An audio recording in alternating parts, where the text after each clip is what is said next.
du Mali, président de la Confédération des États du Sahel, AES, était également présent. Son Excellence, le capitaine Ibrahim Traoré,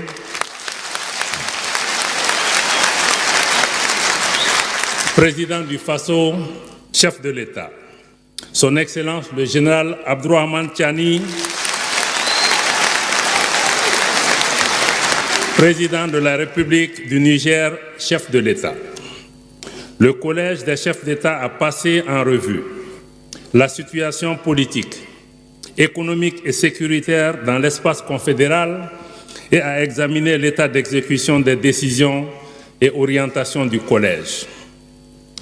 Le Collège des chefs d'État a pris note, avec satisfaction, du relevé des conclusions de la première session du Conseil des ministres, tenue les 20 et 21 décembre à Bamako, et dont la cérémonie d'ouverture a été présidée par son Excellence le général d'armée Assimi Goïta, président de la transition, chef de l'État,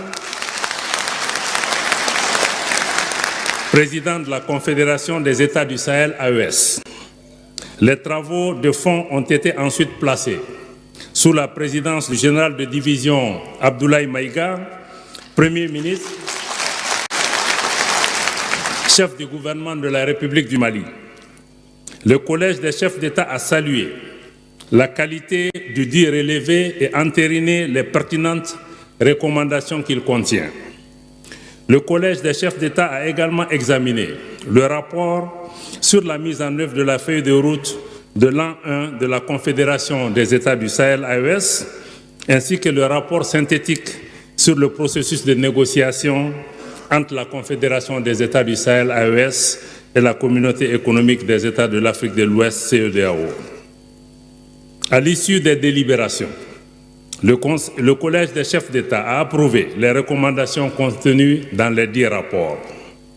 Sur le processus d'opérationnalisation de la Confédération, le Collège des chefs d'État a salué le leadership de son Excellence le général d'armée Assimi Goïta,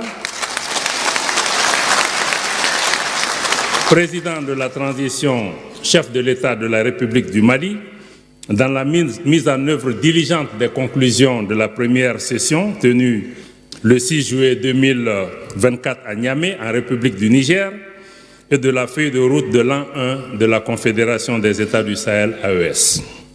Le Collège s'est félicité des différentes actions menées afin de renforcer l'identité politique et institutionnelle, l'unité, la reconnaissance et la visibilité de la Confédération des États du Sahel sur la scène régionale.